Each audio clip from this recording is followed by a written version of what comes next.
नमस्कार दोस्तों, ज्ञान वृष्टि चैनल में आपका हार्दिक स्वागत है।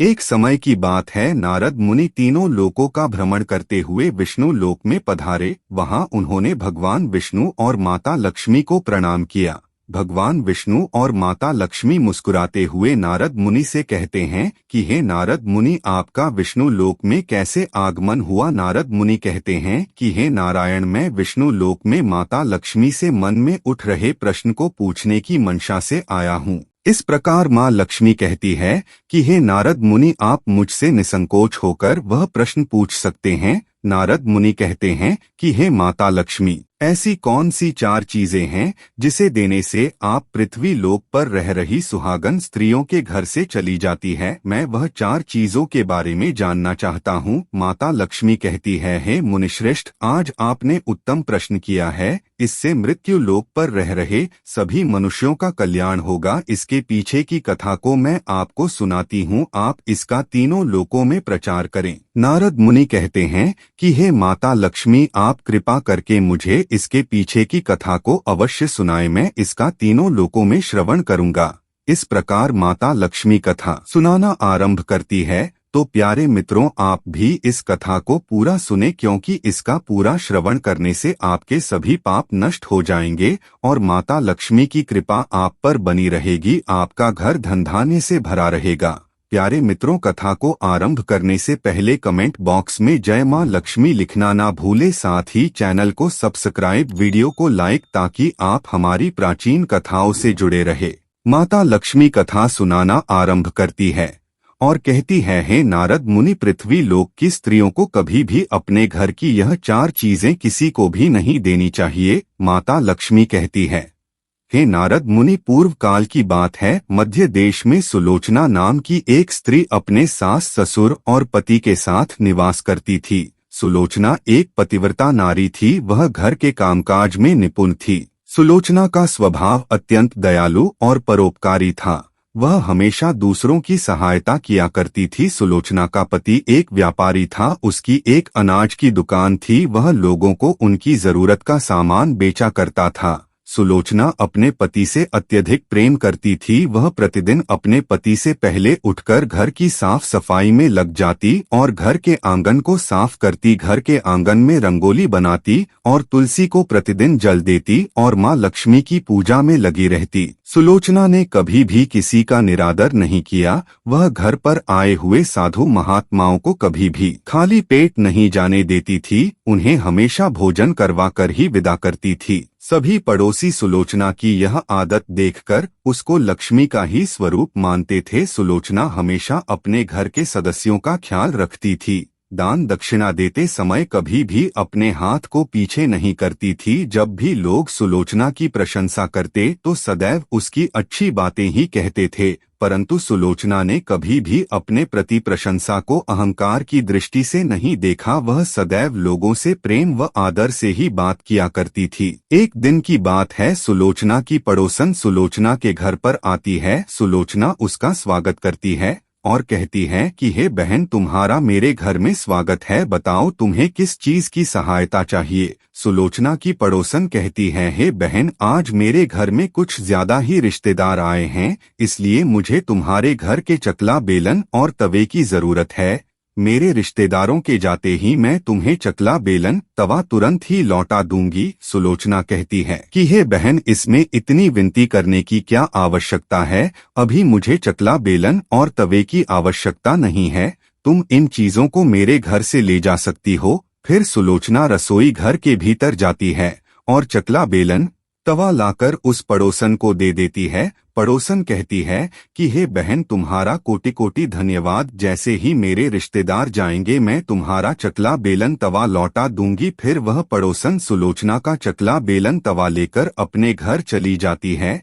फिर कुछ समय बाद एक अन्य स्त्री सुलोचना के घर आती है। फिर सुलोचना उस स्त्री को देखकर कहती है कि कहो बहन, आज तुम्हारा मेरे घर में कैसे आना हुआ। बताओ मैं तुम्हारी सहायता कैसे कर सकती हूँ। वह स्त्री कहती है कि बहन सुलोचना, मेरा घर अत्यधिक गंदा हो गया है और उसे साफ करने के लिए मेरे पास कुछ नहीं। अगर तुम अपनी झाड़ू मुझे दे दो तो मैं अपना घर साफ करके तुम्हें वह झाड़ू लौटा दूंगी। इस प्रकार सुलोचना कहती है कि बहन, इसमें मुझे क्या समस्या होगी, सिर्फ झाड़ू ही तो देनी है, अभी रुको मैं तुम्हारे लिए झाड़ू लेकर आती हूँ। फिर सुलोचना घर के अंदर जाती है और झाड़ू लाकर उस स्त्री को देती है। वह स्त्री सुलोचना की झाड़ू लेकर अपने घर पर चली जाती है। फिर अगले दिन एक अन्य स्त्री सुलोचना के घर पर आती है और सुलोचना उसे देखकर कहती है कि हे बहन, आज तुम्हारा मेरे घर में कैसे आना हुआ, निसंकोच होकर बताओ तुम्हें मेरी क्या सहायता चाहिए। वह स्त्री कहती है कि हे बहन सुलोचना, अब मैं तुमसे क्या मांगू, तुम वैसे ही इतनी सहायता करती रहती हो और तुम इतनी परोपकारी हो, परंतु बिना मांगे मेरा काम भी नहीं चलेगा। इसलिए बहन, आज मेरे घर पर मेरी बेटी को देखने लड़के वाले आ रहे हैं, कृपा करके तुम अपने जेवर और कुछ वस्त्र पहनने के लिए दे दो ताकि मैं अपनी बेटी को वह पहना सकूं। जैसे ही लड़के वाले मेरी बेटी को पसंद करके जाएंगे, मैं तुम्हारे जेवर और वस्त्र लौटा दूंगी। इस प्रकार सुलोचना कहती है कि हे बहन, बस इतनी सी बात है, मैं अभी अपने जेवर और साड़ी लेकर आती हूँ, उसे पहनकर तुम्हारी बेटी एकदम राजकुमारी लगेगी, तुम रुको जरा, मैं अभी लेकर आती हूँ। फिर सुलोचना अंदर से साड़ी और जेवर लाकर उस स्त्री को दे देती है। वह स्त्री सुलोचना की साड़ी और गहना लेकर अपने घर की तरफ चल देती है। फिर उसी शाम को एक स्त्री फिर से सुलोचना के घर पर आती है और कहती है कि सुलोचना, कहाँ हो तुम बहन, तुम सभी की मदद करती हो, सभी की सहायता करती हो, तो तुम्हें आज मेरी भी सहायता करनी होगी।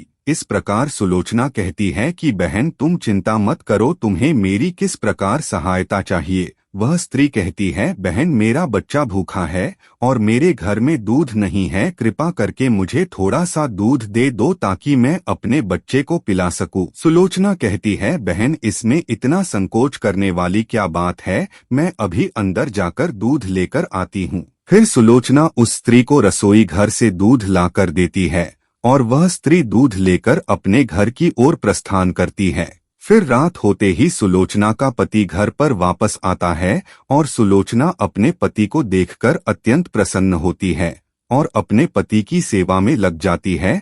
वह अपने पति को भोजन करवाती है।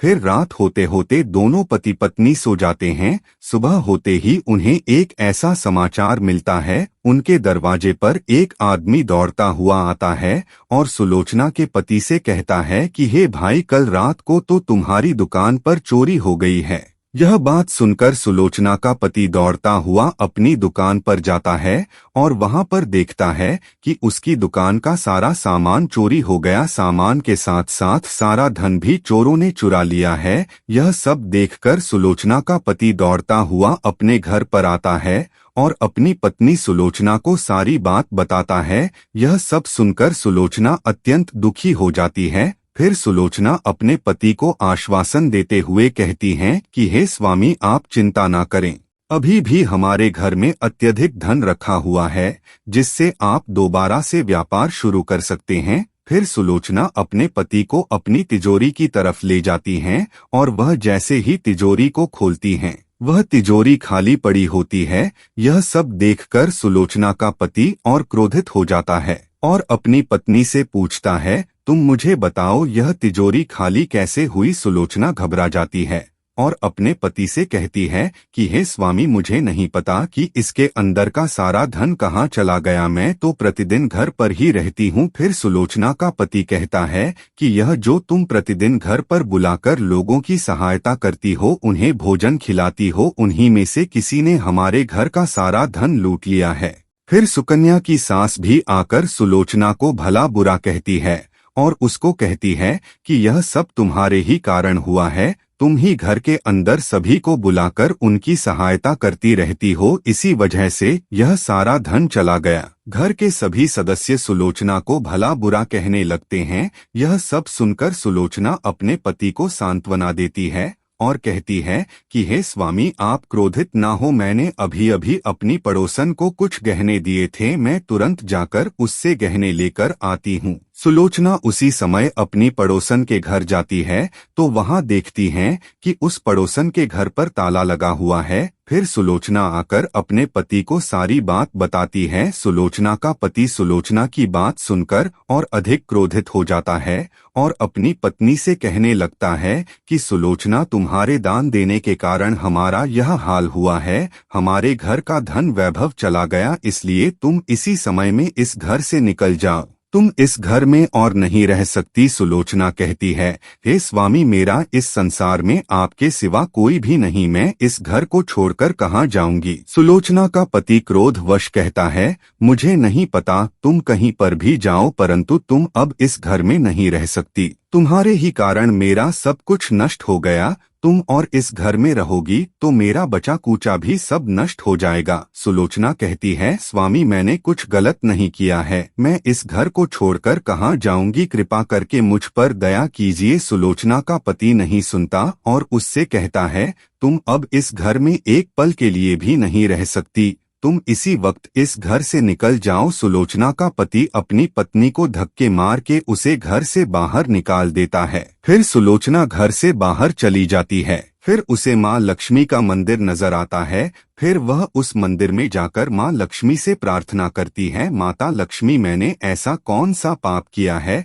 जो मेरे पति ने मुझे घर से निकाल दिया है। माता लक्ष्मी, मैं तो प्रतिदिन आपकी पूजा आराधना करती थी, फिर आपने मेरे साथ ऐसा क्यों किया, मुझसे ऐसा कौन सा पाप हो गया, कृपा करके मुझे बताओ। फिर सुलोचना अपने मन में सोचती है कि मेरे पति ने तो मुझे घर से बाहर निकाल दिया, अब मैं ऐसी स्थिति में कहाँ जाऊं, मेरे पास तो कोई और ठिकाना नहीं है, इसलिए मैं अपने प्राण त्याग देती हूँ। फिर वह यह सब सोचती हुई नदी की तरफ चल पड़ती है। सुलोचना नदी के पास पहुंचकर माता लक्ष्मी से प्रार्थना करती है कि हे माँ लक्ष्मी, अगर आपकी पूजा में मुझसे कोई गलती हो गई हो तो मुझे क्षमा करें।